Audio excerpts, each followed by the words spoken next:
सातव्या मुलीची सातवी मुलगी या मालिकेच्या आजच्या भागात आपण पाहणार आहोत. रुपाली सुरा घेऊन अद्वैतच्या रूममध्ये जाते आणि तिथे अस्तिका अद्वैतच्या कपड्यांकडे बघत उभी असते आणि तिला बघून रुपाली विचारते की रमलीस का तू पण संसारात. आणि रुपालीचा आवाज ऐकून अस्तिका खूप घाबरते.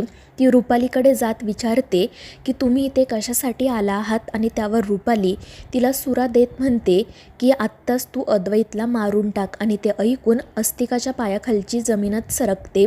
तर रुपाली तिला विचारत असते की कुठे आहे तो. आणि त्यावर अस्तिका बाथरूमकडे इशारा करते. आणि त्या दोघींचं बोलणं सुरू असतानाच नेत्रा त्या ठिकाणी येते आणि नेत्राला बघून अस्तिका घाबरते. ती पटकन तिच्या ओढणीच्या पाठीमागे तो सुरा लपवते. त्यानंतर नेत्रा संशयानेच त्या दोघींकडे बघत उभी असते आणि त्याच वेळी अद्वैत बाथरूममधून बाहेर येतो. तो या तिघींकडेही बघतो. नेमकं काय सुरू आहे त्याला कळत नाही. तर नेत्रा म्हणते, साहेब मी तुमच्यासाठी कॉफी घेऊन आले होते. आणि त्यावर रुपाली हसतच म्हणते की ही कॉफी घेऊन आली आहे म्हणजे नक्कीच ही नेत्रा असणार. आणि मग ती अस्तिकाकडे बघत म्हणते की अरे ही सुद्धा कॉफी करते, मग कदाचित ही नेत्रा असेल. आणि मग ती हसतच अद्वैतला म्हणते की असं कॉफीवरून कसं ठरवणार तू की खरी नेत्रा कोण आहे ते. आणि मग त्यावेळी अस्तिकाचं लक्ष बेडवर असणाऱ्या टॉवेलकडे जातं. तिला सुरा लपवायचा असतो त्यामुळे ती अद्वैतला म्हणते की साहेब तुम्ही यांच्या बोलण्याकडे लक्ष देऊ नका. आणि मग ती पटकन तो टॉवेल घेते आणि त्याच्या आड तो सुरा लपवते आणि बाथरूममध्ये जाते. तर इकडे नेत्रा अद्वैतला म्हणत असते की साहेब तुम्ही कॉफी घ्या, कॉफी थंड होत आहे. मग अद्वैत तिच्या हातून कॉफी घेणार इतक्यात रुपाली पुन्हा म्हणते तू सुद्धा त्या शेखर सारखाच आहे, त्याने सुद्धा 2 लग्न केली आणि आता तू सुद्धा तेच कर. आणि रुपालीचं असं बोलणं ऐकून अद्वैत रागातच तिच्याकडे बघतो. तर रुपाली मुद्दाम म्हणत असते की तुझ्या बापाने तुझ्यावर संस्कार केले आणि त्याच्यावर त्याच्या बापाने संस्कार केले. त्याने सुद्धा 2 लग्न केली म्हणून तुझ्याही बापाने 2 लग्न केली आणि आता तू सुद्धा 2 लग्न कर. आणि ते ऐकून अद्वैत रागातच तिच्या अंगावर धावून जातो. पण नेत्रा त्याला थांबवते. ती म्हणते की साहेब तुमची एकच बायको आहे आणि ती म्हणजे नेत्रा आणि ती मी आहे. आणि ते ऐकून अद्वैत तिच्याकडे बघतच राहतो. आणि तितक्यात ती अस्तिका तिथे येते. अद्वैत नेत्राच्या हातून कॉफी घेणार इतक्यात अस्तिका त्याला थांबवते. ती म्हणते की साहेब तुम्ही हिच्या हातचं काही खाऊ पिऊ नका. माहिती आहे ना हिने आबांच्या जेवणामध्ये सुद्धा काहीतरी मिसळलं होतं.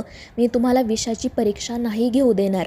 आणि त्यावर नेत्रा म्हणते की साहेब असं खरंच काही नाही आहे, तुम्ही प्लीज कॉफी पिऊन घ्या.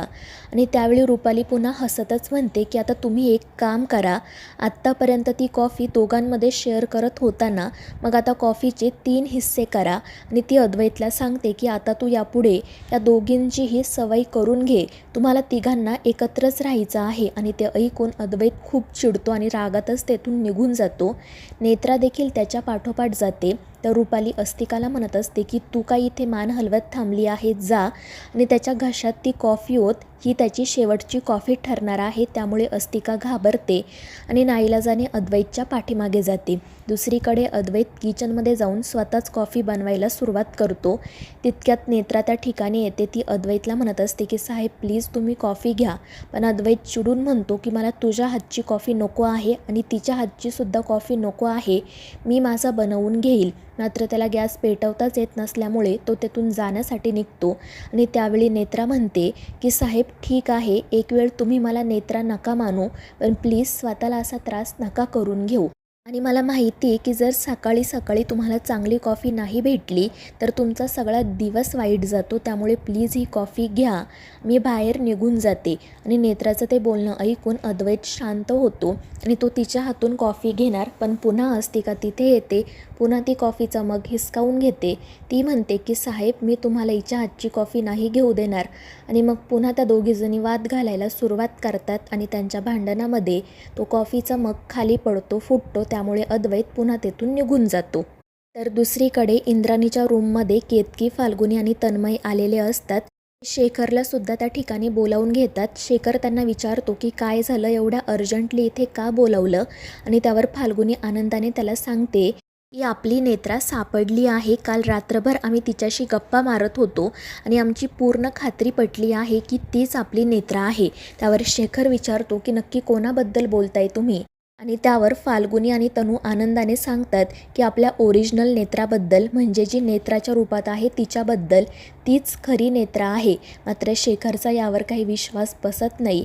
तो विचारतो की तुमच्याकडे काही पुरावा आहे का? आणि त्यावर केतकी म्हणते की भाऊजी, पुराव्याची काय गरज आहे? आमच्या तिघांचाही विश्वास आहे की तीच आपली नेत्रा आहे.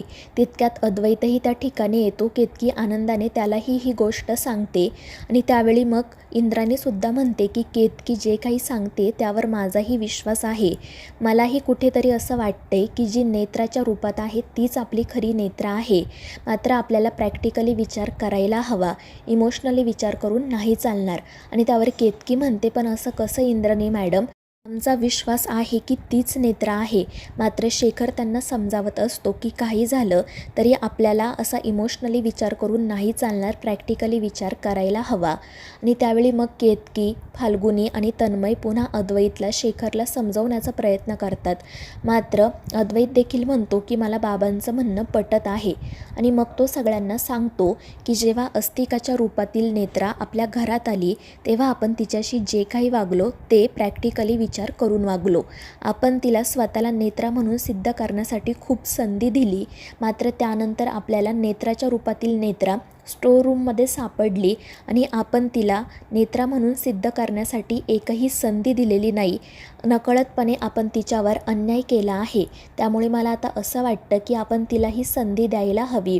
आणि त्याचं ते म्हणणं सगळ्यांनाच पटतं. मग अद्वैत त्यांना सांगतो की आपण एक काम करूयात, जी नेत्राच्या रूपात नेत्रा आहे ना, तिला आता आपण कशासाठी सुद्धा थांबवायचं नाही.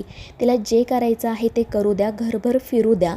आज रात्री मी त्या अस्तिकाच्या रूपातील नेत्राची परीक्षा घेतो आणि उद्या रात्री नेत्राच्या रूपातील नेत्राची. आणि त्यावर सगळेजण हो म्हणतात. तर अद्वैत त्यांना सांगत असतो की खरं तर मी नेत्राला 1.5-2 वर्षांपासूनच ओळखत आहे. मात्र आमचं नातं खूप घट्ट आहे आणि एक वेळ माणूस खोटं बोलू शकतो, मात्र त्याच्या भावना खोटं बोलू शकणार नाही. नेत्राच्या भावनांमधून मला समजेलच की खरी नेत्रा कोण आहे ते.